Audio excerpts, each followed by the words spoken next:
자, 35강 우리 들어가도록 할게요. 35강 들어갑니다. 자, 이쪽 파트는 35강 들어가는데요. 이쪽 파트는 우리가 출제될 가능성은 좀 적은 파트예요. 그래서 이제 이용 파트이기 때문에 자, 부동산 이용은 여기 이제 나온다면은 안 나오거나 한 문제밖에 안 나오거든요. 그래서 여기는 제가 중요한 부분만 그냥 터치하고 갈게요. 자, 일단은 340페이지로 가시면, 자, 340페이지 가시면은, 자, 거기 보시면은 우리가 침입적 토지용이라는 게 있어요. 자, 여기는 개념만 잡으세요. 자, 우리가 하향여가와 상향여가를 배우셨죠? 자, 고소득층이 있는데, 자, 우리가 금이 많이 가서 계량병이 많이 들어가면 저소득층이 들어왔었어요. 자, 우리가 아군의 침입이 아니라 적군의 침입이라고 얘기하죠. 그래서 이게 이질적인 요소가 이렇게 들어옵니다. 들어오는 거를 침입이라고 얘기하고요. 자, 이게 이제 우리가 나중에는 저소득층이 아예 바뀌어버리죠. 자, 이걸 계승이라고 한다. 요 두 가지 단어만 가져가세요. 자, 그래서 자, 340페이지 가시면, 자, 양가로 3번에 동그라미 1번 기억에 침입이라는 개념만. 자, 우리가 거기 위에 보시면은 어떻게 돼요? 일질적인 새로운 이용주체가 새로운 이질적인 요소가 침입으로 해서 새로운 그 이용주체로 변하는 것을 이제 침입과 계승의 두 가지가 있는데, 자, 침입이라는 자체는 어떤 지역에 새로운 지역 기능이 개입되고 있는 현상을 말한다. 그래서 그렇게만 가져가시고, 자, 계승도 마찬가지입니다. 계승도 침입의 결과 새로운 차원의 인구 집단 또는 토지용이 예전 것으로 교체하는 것을 계승이라고 한다.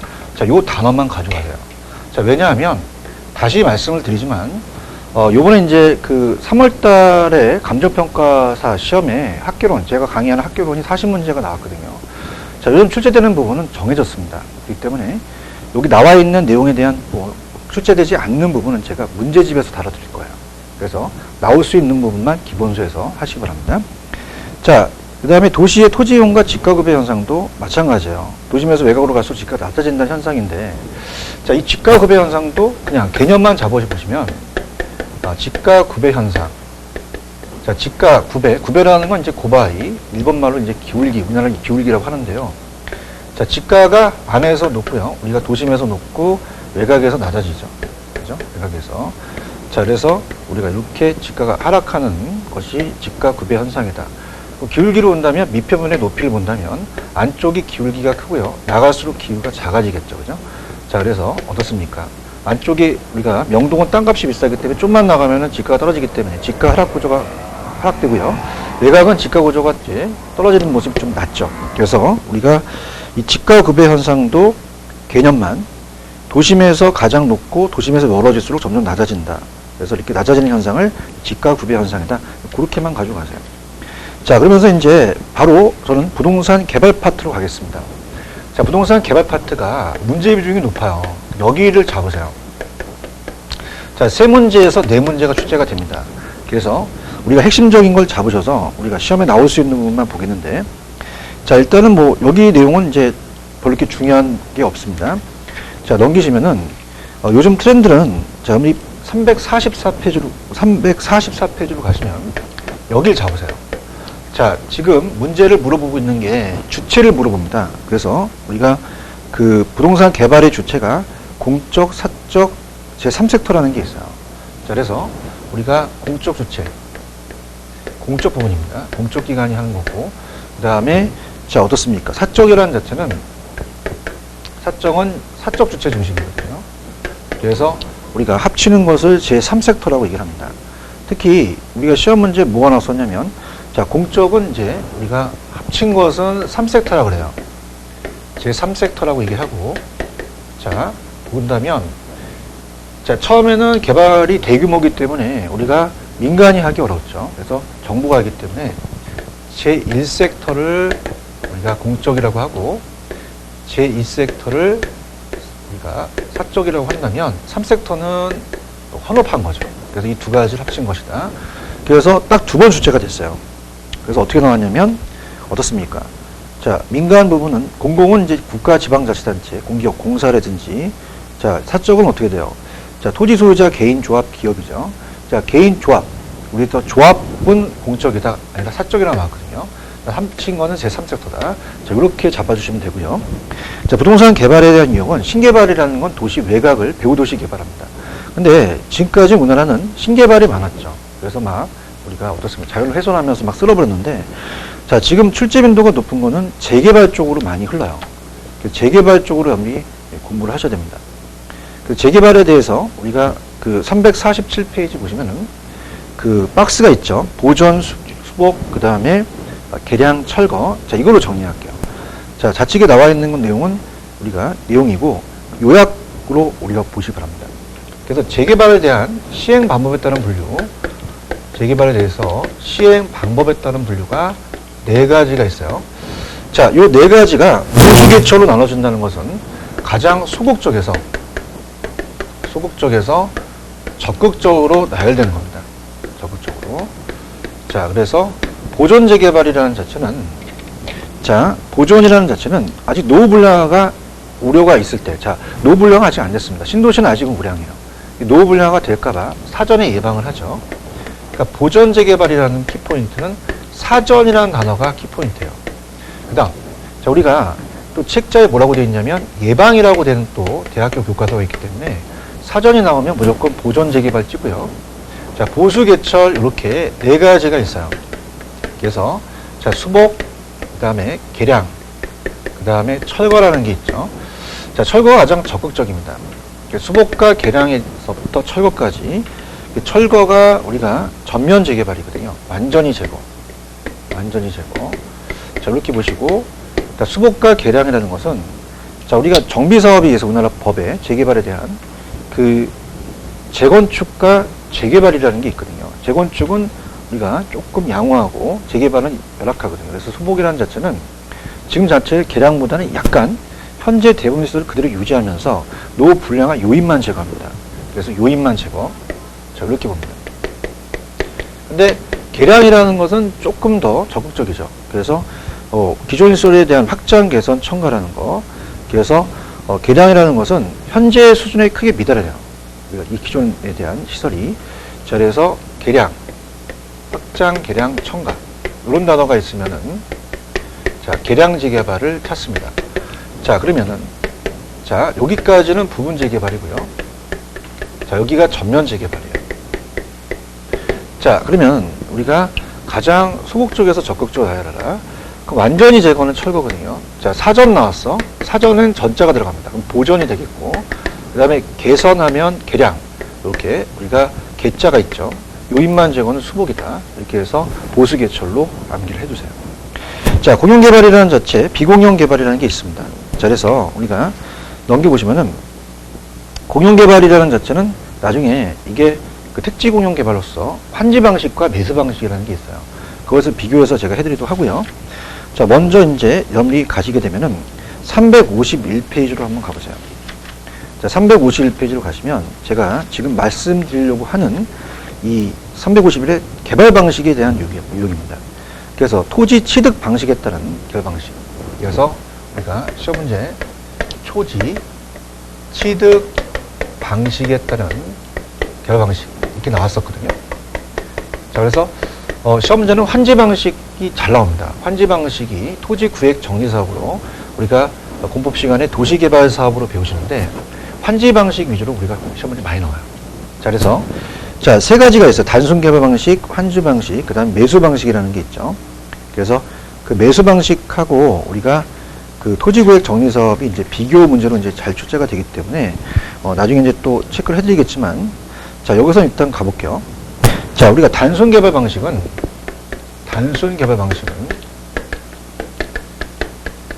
자, 갑돌이가 지주가 자기 땅에다가 자력으로 개발합니다. 그 토지형질 변경 사업이 대표적이에요. 그래서 이는 토지형질 변경 사업으로 어떻습니까? 지주 자력에 의해서 개발을 한다. 그래서 가장 전통적이다. 그렇게 보는데요. 자, 우리가 환지 방식하고 매수 방식이 비교해서 잘 나오는데, 자, 환지와 매수 방식이다. 자, 이렇게 우리가 본다면요. 자, 환지 방식은 우리나라 1970년대, 자, 정부가 토지공사랑 돈이 없을 때 이 방식을 많이 사용합니다. 자, 그래서, 자, 지금 갑돌이 땅이 굉장히 이렇게 조금 울퉁불퉁해요. 그래서, 야, 너 나가 있어라. 정부가 우리가 이제 좀 구획을 해줄게. 그래서 우리가 토지 구획 정리 사업이라고 얘기하거든요. 토지 구획 정리 사업. 그래서 예전에는 이제 우리가 70년대는 많이 사용을 했는데, 이 토지를 구획해줘요. 대지로서 이용성을 극대화시켜서. 그래서 이렇게 해서 하는데요. 나중에 이제 이 공법 시간에 보르주와 채비지가 있지만 개발 사업에 대한 땅을 충당하는 그 땅이 채비지라고 배우실 거예요. 그럼 여기 있는 땅만 돌려주거든요. 그러면 토지에 대해서 그 토지 소유자한테 매각하는 게 아니라 재분배합니다. 재분배해서 자, 이거는 권리를 본다면 아까 토지 소유자에 대한 요거는 권리가 불변이죠. 계속 가는데 자, 이건 권리가 축소다. 이렇게 봅니다.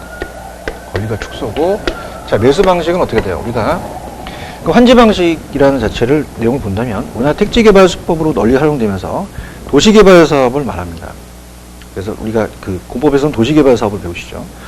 택지화되기 전에 토지 위치, 지목, 면적, 등급, 이용도 등 기타 필요한 사항을 고려해서 택지가 개발 후 개발된 토지를 토지주한테 재분배한다는 게 중요해요. 근데 매수 방식은 자, 이 환지 방식을 써왔다가 자, 이 매수 방식에 대해서 넘어간 게 환지 방식이 토지구획 정리사업을 썼더니 지가가 7배나 뜁니다. 그때 당시. 그 다음에 어떻습니까? 개발이익이 사유화되면서 개발이익 환수가 어렵고요. 절차 자체가 굉장히 복잡하죠. 그래서 자, 매수 방식은 어떻게 돼요? 우리가 공영개발이라고 아까 말씀드렸죠. 택지 공영개발. 그럼 택지 공영개발 사업입니다. 그래서 신도시 개발이 되겠죠. 판교 신도시를 개발할 때 개인의 땅을 수용합니다. 자, 토지를 수용해서 보상 절차를 거치겠죠. 그래서 요거는 완전히 개인의 땅을 뺏어버려요. 그럼 권리가 완전히 소멸되겠죠. 자, 그래서 얘는 우리가 매수 방식은 택지개발수법은 도시개발법상의 사업과 택지개발지구 지정에 의한 택지 공용개발이 대표적입니다. 그래서 도시개발법상의 사업은 도시개발법 이하여 시행되는 사업이다. 그래서 이거는 내용에 대한 우리가 이 택지개발사업 시행자가 복수의 주체가 되어서 합동개발사업에 참여하는 건데요. 자, 장단점은 제가 앞에서 했던 거를 조금 요약해 놨어요. 자, 우리가 일단은 택지공용개발은 공익성이 강조되죠. 그 다음에 개인의 땅을 완전히 수용해 버리니까 계획적인 토지 이용을 할 수 있고 개발이익을 사회적 환수가 가능하며 정부가 하니까 택지의 대량 공급이 이루어지죠. 자, 공공사업으로 재투자가 가능하고 토지 투기를 방지할 수 있어요. 집가 안정을 기할 수 있습니다. 아까 요 환지 방식의 반대죠. 그래서 그게 이제 우리 환지 방식과 반대다. 그 다음에 땅을 수용해 버리니까 개인의 땅에 대한 소유자의 권리가 완전히 사라지니까 계획적인 이용을 할 수 있고 토지 이용을 더 효율성을 높일 수가 있다. 근데 지주의 권리가 보호되지 못하죠. 주민의 의견 수렴이 또 어렵고요. 자, 우리가 앞쪽에 잠깐 가시면 아까 자, 페이지 가시게 되면은 348페이지로 가시면은 자, 어떻습니까? 거기 장단점이 또 있잖아요. 다시 한번 말씀을 드리면 장점은 토지 계획적 이용을 통해 토지 이용을 효율성을 제고시킨다.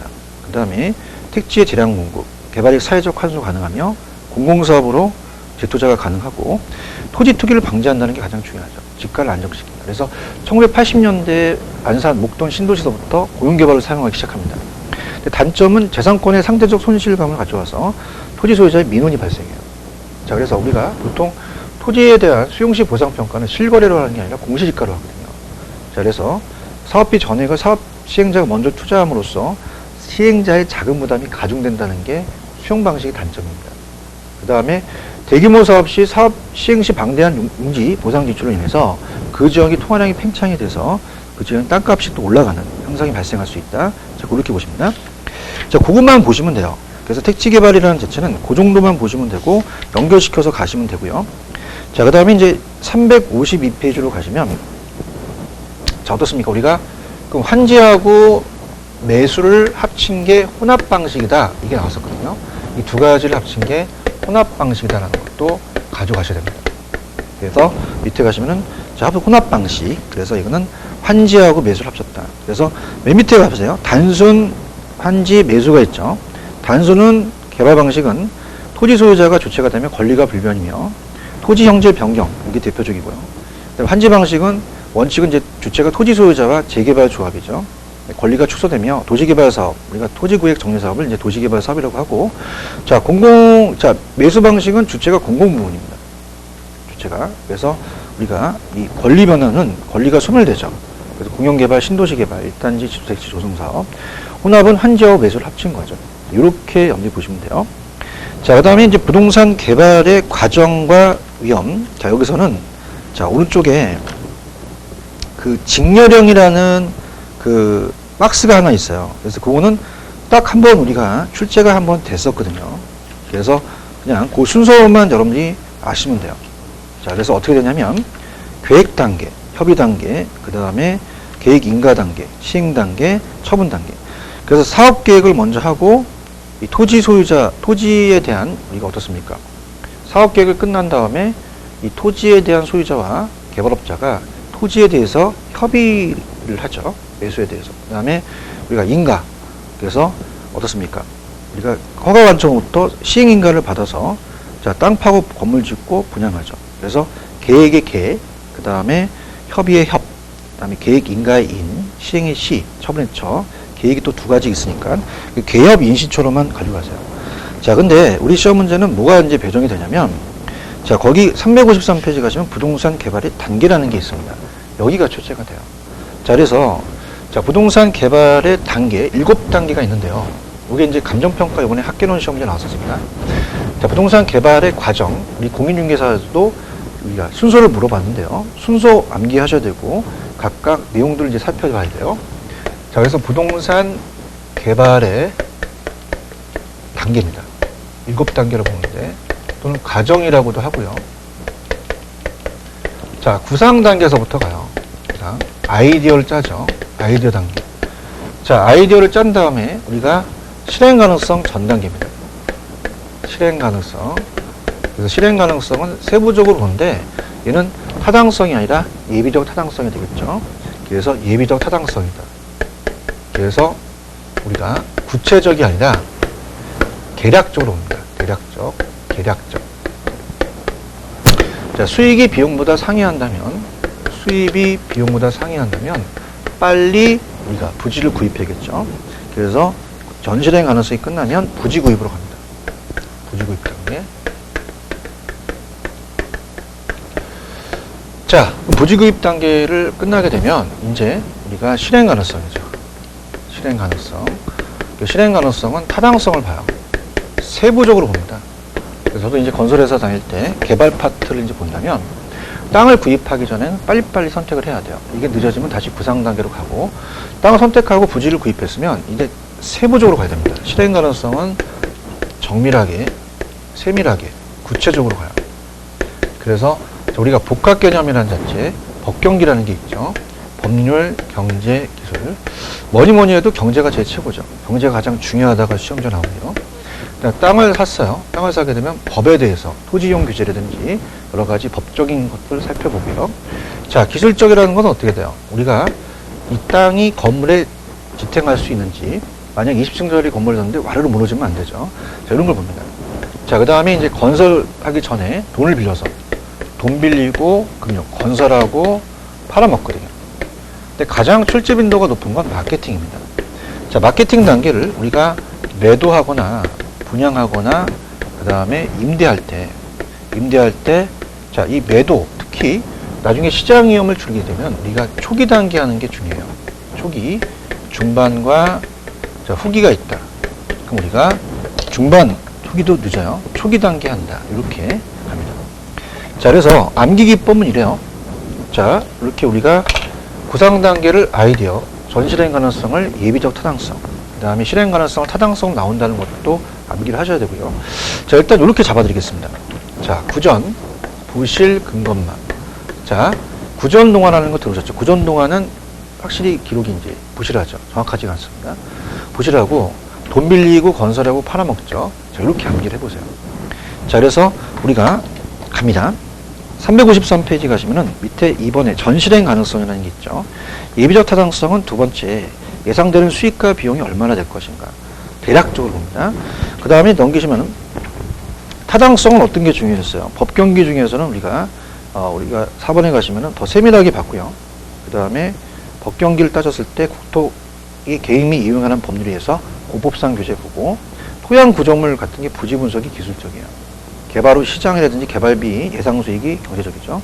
근데 금융 단계는 어떻게 됐습니까? 우리가 개발 사업을 착공해서 완공까지 우리가 앞쪽에서 왜 건축대부라는 게 있었어요. 건축대부. 이 건축대부가 바로 개발금융이죠. 우리가 건축의 진척도에 따라서 이제 빌려주죠. 요게 이제 끝나면 다 짓게 되면 저당대부로서 상한을 일시불 상한한 다음에 돌리겠죠. 그래서 건축대부에서 나중에 저당대부로 우리가 상한을 한다. 자, 건설 단계가 있고 마케팅 단계입니다. 마케팅 단계는 세 번째 보시면 초기 단계 하는 게 중요해요. 그래서 임대 활동과 매도 할 때 초기 단계 한다. 특히 임대 활동을 할 때는 어떻습니까? 우리가 중요 임차자를 선정합니다. 자, 임대할 때 우리가 어때요? 자체적으로 다 건물을 짓기 전에 막 프랜카드 걸어놓은 거 보시잖아요. 대형 마트, CGV 입점 이렇게 되면은 우리가 얘네들이 이제 중요 임차자가 돼요. 중요 임차자가 돼서 얘네들이 이제 임차를 하게 되면 다른 임차인들이 이제 소문을 듣고 오기 때문에 사전에 중요 임차자 선정하는 게 굉장히 중요하죠.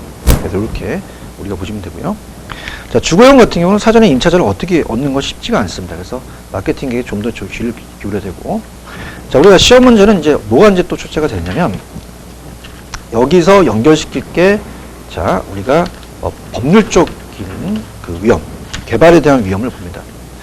자, 개발의 위험도 출제될 가능성이 크기 때문에 여기다 이제 별표를 2개 정도 쳐놓으시는데, 자, 부동산은 내가 개발을 했어요. 내가 비용을 냈는데 앞으로 수익이 불확실할 수 있단 말이에요. 그래서 그 개발에 대해서 위험이 법률, 그 다음에 시장, 비용. 요게 이제 이번 감정평가 시험에 나왔습니다. 자, 그러면 자, 우리가 세 가지 위험이 있어요.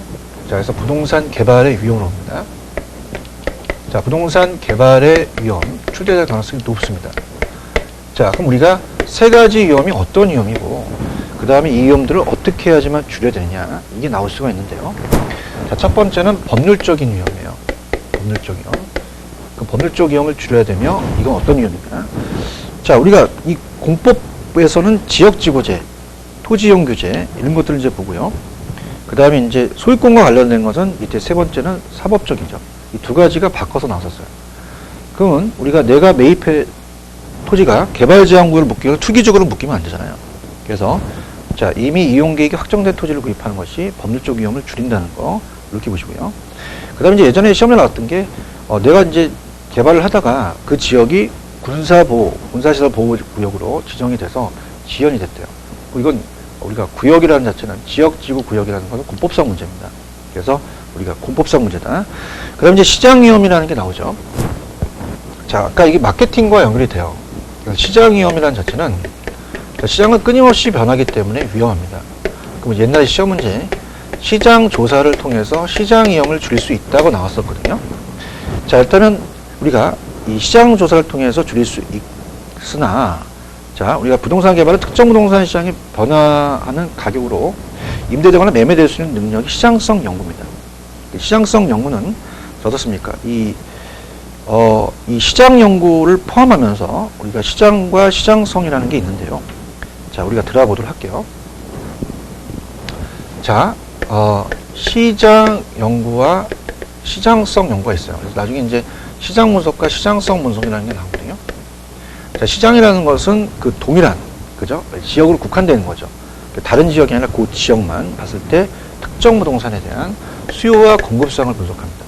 그 수요가 많으면 우리가 개발을 하겠죠. 그 시장성이라는 것은 수요만 많은 게 아니라 거래될 수 있는 능력을 얘기하거든요. 자, 그래서 우리가 어떻습니까? 이 시장이 먼저, 시장성이 나중이거든요. 그래서 시장은 우리가 어떻습니까? 시장이 두 글자, 시장성은 세 글자니까 얘 먼저 나오고 얘가 되고, 시장성이라는 자체는 이걸 그 안에 시장성이 있으니까 시장성이 더 큰 넓은 개념이죠. 그래서 우리가 이제 그게 나중에 제가 가시게 되면은 아마도 358페이지에 그 시장성과 시장 분석이라는 게 있거든요. 그래서 자, 지금 여러분들이 중요한 것은 자, 밑에 가시면 이제 시장성 연구와 시장 연구라는 게 있어요. 그래서 자, 우리가 어때요? 시장 조금 제가 그 내용을 좀 오타가 냈는데요. 시장하고 시장성 연구 중에서는 시장 연구는 특정 부동산에 대한 우리가 수요와 공급상을 분석해서, 시장성이라는 것은 그 안에 개발된 부동산이 얼마나 매매될 수 있는, 임대될 수 있는 거거든요. 그래서 우리가 이 시장 연구 안에 흡수율 분석을 시장성 연구에 들어간다, 그렇게 봐야 돼요. 그래서 자, 우리가 어떻습니까? 시장성 안에 이제 흡수율 분석이 들어갑니다. 그래서 시장성 분석의 하나가 흡수율이거든요. 그렇게 여러분들 좀 보시기 바랍니다. 자, 흡수율은 분양률을 얘기를 해요. 그래서 자, 지금 갑이라는 건설회사가, 자, 을이라는 건설회사가 그 지역에 어떻습니까? 자체적으로 이 분양이 되는, 임대될 수 있는 능력을 이제 살펴본 거죠. 그 분양률은 높아야 되고, 흡수율은 높아야 됩니다. 근데 그것이 정의가, 흡수율이라는 건 특정 부동산의 수요 공급을 조사해서 시장에 공급된 부동산이 지난 1년 동안에 시장에서 얼마만큼의 비율로 흡수했는지를 따지는 거예요. 그렇기 때문에 수요 공급 다음에 이제 시장성에 들어간다. 그 밑에 흡수 분석은 흡수율이라는 자체는 높아야 되고 시간은 짧아야 된다는 거, 그렇게 여러분들이 생각하시면 되고, 자, 중요한 건 이제 3번, 4번에서 넘기시면 3번은 흡수율 분석은 이제 그 부동산 양, 질적인 측면에서 지역별 유형별로 구체적으로 행해야 되죠. 그 추세를 파악해야 되는데 4번이 시험 문제입니다. 자, 그래서 이게 계속 출제가 됐는데요. 자, 이거는 단순히 과거의 추세를 파악하는 목적이 아니라 미래의 흡수를 파악하는 게 목적이 있다. 그렇게 나왔었어요. 꼭 별표 쳐놓으시기 바랍니다. 4번에. 그래서 밑에 뭐 공실은 낮아야 되고 흡수율은 높아야 되고 흡수 시간 짧아야겠죠. 그래서 포획률하고 뭐 시장 침투율은 그냥 참고만 하시기 바라고요. 자, 동그라미 2번이 이제 이게 좀 어렵습니다. 그래서 자, 이걸 이제 우리가 그래프를 한번 그려볼게요. 자, 좀 전에 제가 그 마케팅 단계에서 매도는 초기 단계 한다 그랬잖아요. 자, 그러면 자, 그래프를 본다면 자, 이것도 한번 출제가 됐었는데요. 자, 세로 측은 이제 시장, 매수자라고 좀 적어놓으세요. 매수자의 시장 위험과 가치라고 얘기를 하고요. 그 다음에 가로는 100%. 자, 개발 사업이 이제 완공률이 100%로 갔을 때. 자, 좀 전에 어떻습니까? 우리가, 내용을 본다면, 자, 지금, 어때요? 아까 이 마케팅 단계는 초기 단계에 되죠. 보통 우리가 선분양을 하잖아요. 그러면 우리가 매도자가, 자, 그 시장 위험을, 자, 선분양에서 미리 팔아버리면 얘한테 전가시켜요. 얘는 위험을 줄일 수 있죠. 그러면 처음에 이제 매수자가 원하는 그 느낌은 위험은 큽니다. 점점 위험이 같아가지고요. 그러니까 선분양 한다는 것은 매도자가 위험은 늘리지만 수익은 줄여야 돼요. 그 다음에 선분양 자체는 처음엔 싸게 하죠. 그래서 가격은 낮게 되기 때문에 가치는 낮고 가치가 너무 올라갑니다. 자, 그러면 여기서 말하는 건 매수자의 시장위험과 가치거든요. 그러면 맨 밑에 자, 우리가 그 개발 사업이 안상에 가까울수록 매수자의 시장 위험은 줄어드는 반면 시장 가치는 증대한다. 자, 그러면 개발 사업자가 대상 부동산을 초기에 매도 임대한다는 게 중요하죠. 그래서 개발업자가 부담하는 시장 위험은 줄어드는 반면에 매수자가 임차자가 부담하는 시장 위험은 커집니다. 따라서 대상 부동산을 초기에 매도 임대하는 것이 개발업자의 시장 위험은 감소되나 가격은 낮게 형성이 돼서 완성 후 매도 또는 임대 시에는 개발업자의 시장 위험은 증가되지만 가격은 높게 형성되죠. 그래서 개발업자는 대상 부동산을 언제 매도할 것인가 또는 임대할 것인가를 신중하게 결정해야 된다는 거죠. 이 초기 단계라는 게 굉장히 중요해요. 자, 그 다음에 마지막으로 이제 비용입니다. 비용은 이제 시험 문제 안 떴는데 요번에 이제 나왔었어요. 감정평가 개론에. 자, 이 비용이라는 자체는 추가적인 비용이에요. 추가적 비용. 그래서 더 들어간다는 얘기죠. 자, 그러면 우리가 건설을 이 매도자가